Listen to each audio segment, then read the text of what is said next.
Lorsque, il y a quelques années en arrière, nous avions des voitures sans télécommande. Vous vous rappelez ça? Il y avait les clés de contact comme ça, et on n'avait pas de télécommande.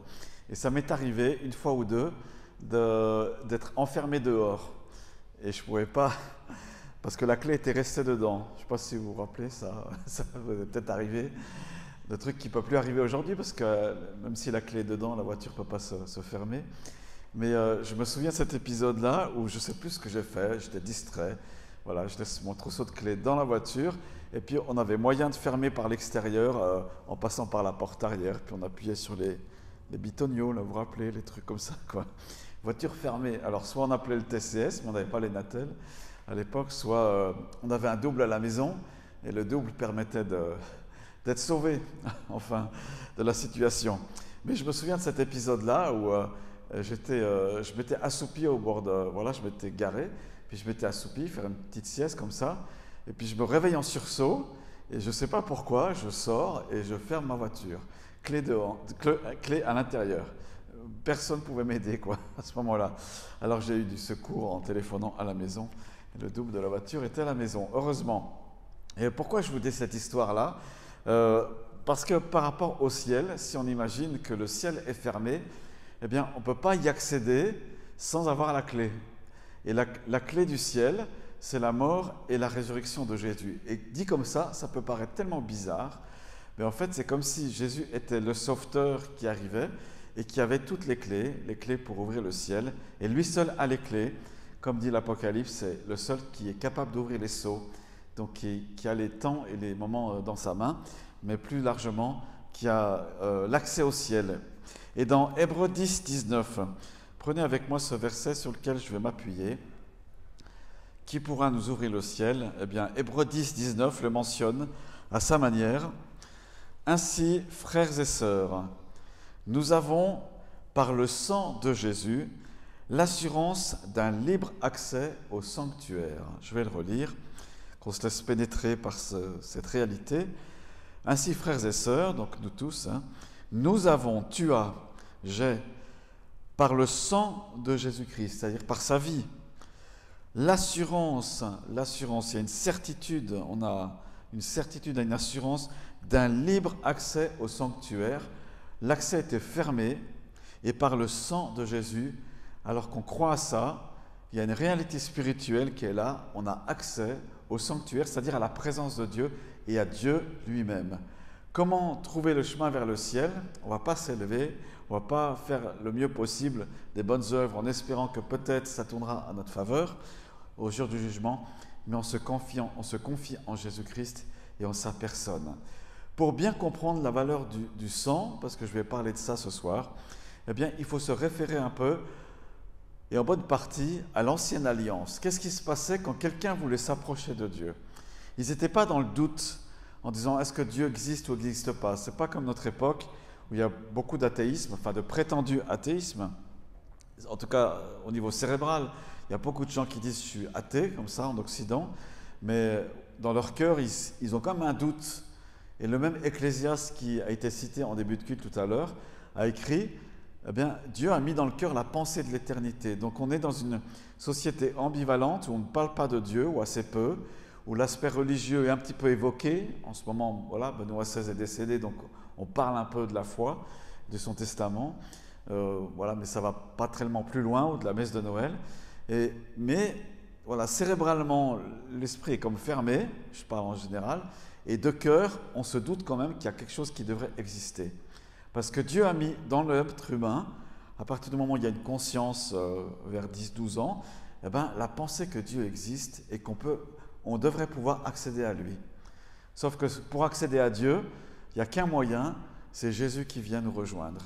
Et alléluia, merci à lui parce qu'il a donné sa vie. Donc on a accès, on a l'assurance d'un libre accès au moyen du sang de Jésus, un accès à Dieu qui est dans le sanctuaire, dans la sainteté. Alors dans l'Ancien Testament, rappelez-vous, il n'y avait qu'une seule personne et une fois par année qui pouvait accéder à Dieu. Même si Dieu se révélait ici ou là de temps en temps, la révélation complète de qui il était n'est venue qu'avec Jésus. Ce n'était pas possible de s'approcher de Dieu. Alors comment on faisait?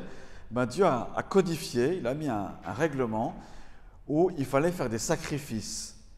Et le sacrifice ultime, eh bien, en attendant la venue de Jésus, c'était le souverain sacrificateur, l'élu, qui était oint, choisi par Dieu pour ça, pour s'approcher, pour entrer dans le sanctuaire, le lieu très saint, et il portait avec lui, non pas son propre nom, mais il portait les tribus d'Israël sur son cœur. Et là, il représentait Dieu. Mais le Kidam, l'Israélite de base, ne pouvait pas approcher de Dieu. Il pouvait de temps en temps offrir un sacrifice pour ses propres péchés. Il repartait tout content jusqu'à ce qu'il pêche à nouveau, ou alors qu'il fasse un nouvel engagement par un sacrifice. C'était très codifié comme ça. Donc malheur à celui qui entrait dans la présence de Dieu, quoi. Il était foudroyé à l'instant même. Et c'est arrivé avec Uza notamment, je crois que c'est lui, avec son collègue, qui a essayé de s'approcher de Dieu. Ne connaissant pas les règles, comment s'approcher de Dieu, il a été foudroyé à l'instant. Comme un jeu vidéo, quoi, plus rien. Il était mort, sa vie était abrégée, parce qu'il ne savait pas comment s'approcher de Dieu. Et il l'a fait à ses dépens. Et aussi comme lors de la révolte de Corée, si vous vous rappelez ce passage, où il pensait que tout le monde pouvait s'approcher de Dieu, mais voilà, Dieu a dit non. Voilà. Alors pourquoi c'était comme ça? Parce que vous vous rappelez, hein, le mal sur la terre empêche de s'approcher de Dieu. Quand on pratique le mal, ça ouvre la porte à la mort. Vous voyez, la mort qui est des fois représentée comme un personnage très sombre, avec une faux qui va passer, qui va tuer, etc. Eh bien, voilà, cette mort, elle est là parce qu'il y a eu le mal et le péché qui est rentré dans ce monde. Même si tu pêches pas beaucoup, ou le moins possible, le mal, le péché entraîne la mort. C'est une réalité spirituelle qui est comme ça, parce que Dieu est saint et la mort ou le péché coupe la relation et la sainteté. Alors imaginez-vous, vous êtes simple Israélite sous l'ancienne alliance, pas possible de s'approcher de Dieu. Alors on peut chanter en famille, on peut célébrer Dieu quand même, mais la proximité de la relation n'est pas possible. Un seul, une fois par année, le jour du pardon, pouvait s'approcher et représenter le peuple. Et là, le texte nous dit ce soir qu'on peut s'approcher de Dieu au travers du sang de Jésus-Christ. Creusons un petit peu ça. C'est pas possible de s'approcher de Dieu. C'était bloqué autrefois, mais la Bible nous dit que le sang de Jésus, Jésus mort sur la croix en martyr, dans les douleurs. Imaginez-vous la pire souffrance que vous ayez vécue. Je ne sais pas si vous avez été malade et la pire douleur que vous avez eue sur l'échelle des médecins de 0 à 10, quand ils vous disent vous souffrez de combien, vous dites 20, vous dites 100. Insupportable. Jésus à la croix a vécu ça. Il a porté le mal et la douleur et la souffrance que nous lui avons causée. Eh bien, ce mal-là, Jésus l'a pris sur lui et il nous permet de nous approcher de lui. Et c'est mon premier point. Comment m'approcher de Dieu? Comment trouver cette relation avec lui? C'est au travers du sang de Jésus. Pas nos propres efforts. Donc, la question, elle est là. M'approcher de Dieu, est-ce possible ce soir? Oui, c'est possible grâce au sang de Jésus. Pas ton propre sang. C'est pas la peine de couper tes veines, pas la peine de donner ta vie. Jésus l'a fait pour toi. C'est réglé. Il a payé le prix pour toi. Et on peut s'approcher de Dieu. Alors ne pas prendre ça à la légère, hein, ni par habitude, parce que c'est une grâce que Dieu nous a faite. M'approcher de Dieu. Qu'est-ce que faisait le sacrificateur? Donc il s'approchait de Dieu par les sacrifices des animaux à l'époque, mais maintenant, grâce au sang de Jésus, on peut s'approcher de Dieu. Et si on peut s'approcher de Dieu, alors la relation avec lui est possible. La relation avec Dieu est possible et il peut parler à ton cœur, tout simplement.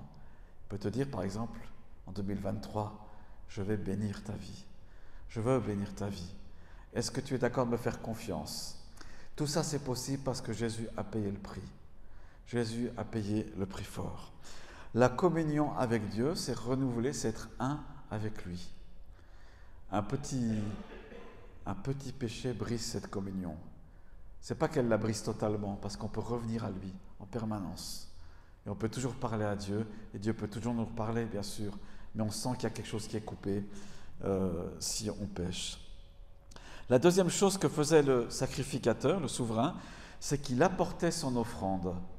Donc il venait au nom du peuple et il apportait l'adoration à Dieu, il apportait l'offrande au nom de tout le peuple, il faisait monter les parfums vers l'Éternel, c'était une agréable odeur à l'Éternel. Donc quand tu t'approches de Dieu, tu peux dire merci Seigneur parce que je peux m'approcher de toi j'aimerais t'apporter mon offrande. Et nous le faisons dans les cultes, tous ensemble, par des chants, par l'offrande de nos vies.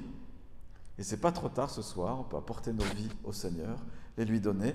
Et puis aussi par nos biens, où nous faisons une juste restitution des choses qu'il nous a données, par l'offrande financière. C'est aussi un acte d'adoration, comme le souverain sacrificateur. Et ça, c'était la deuxième chose qu'il faisait.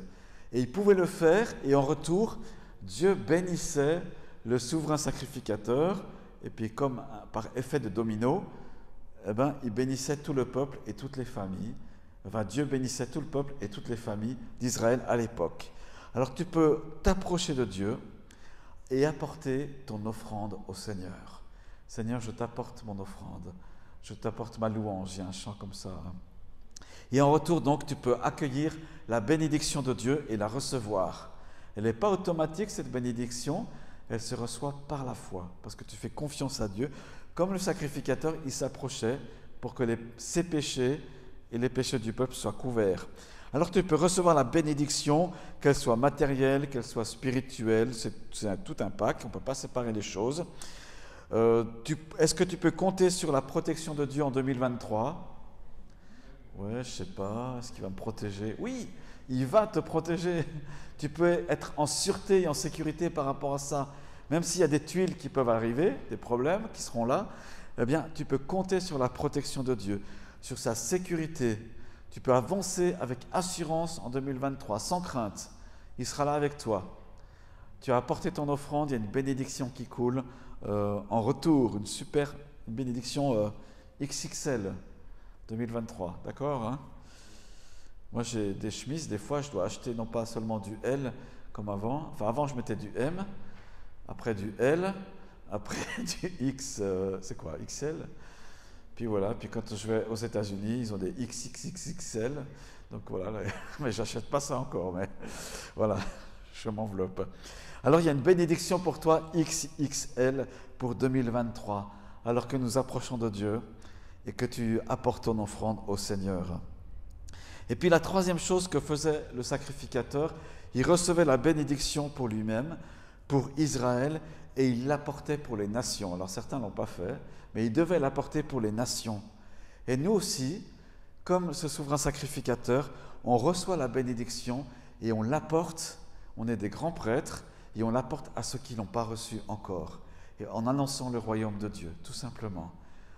Quand on voit des personnes qui sont dans la crainte, ouais, 2023, qu'est-ce qui va nous tomber dessus, pandémie, etc., pénurie, enfin voilà, toutes ces mauvaises nouvelles qui sont là. On a l'impression qu'il y a des mauvaises nouvelles qui sont en train de prêts à bondir, quoi, quand on écoute les journaux télévisés et autres. Voilà, c'est l'état d'esprit de ce monde. Il ne faut pas que ça nous touche, parce qu'on est confiant en l'Éternel, puis en même temps, on peut apporter la bénédiction aux autres. Donner une parole gentille, une parole de grâce, parce que ceux qui ne connaissent pas encore le Seigneur ne peuvent pas être dans la paix comme Dieu veut la donner à ses enfants. Et donc, il prenait et il avançait la bénédiction pour Israël et pour autrui. Alors cette année, je propose que tu sois une bénédiction. Dieu te demande, t'invite à être source de bénédiction pour beaucoup de personnes. Ou une personne, peu importe, mais pour beaucoup de personnes, parce que c'est lui qui est au travers de toi qui va bénir. Tu le fais en tant que prêtre, souvent sacrificateur. Tu te revêts de la personne de Jésus-Christ et tu vas pouvoir bénir. C'est génial, hein, ça. Donner une parole de bénédiction. Pourquoi pas celle-là, par exemple, hein? Quand Dieu dit j'enlèverai les obstacles, ça peut être bien sûr pour des personnes non croyantes aussi, qui sont dans des problèmes, des défis personnels. Je ne veux pas faire plus long ce soir, mais simplement vous donner ces trois pensées. Comme le sacrificateur, il pouvait s'approcher de Dieu. Donc tu peux t'approcher de Dieu, lui parler, l'écouter. Tu peux apporter ton offrande à notre souverain sacrificateur, à Jésus, ta dîme, ta vie. Et tu peux recevoir et donner la bénédiction, avancer la bénédiction pour notre pays, pour ta famille, dans cette nouvelle année. Amen. C'est beau ça, hein? Alors comment donner la bénédiction? Que l'Esprit vous conseille, vous guide. Et on va terminer par la prière.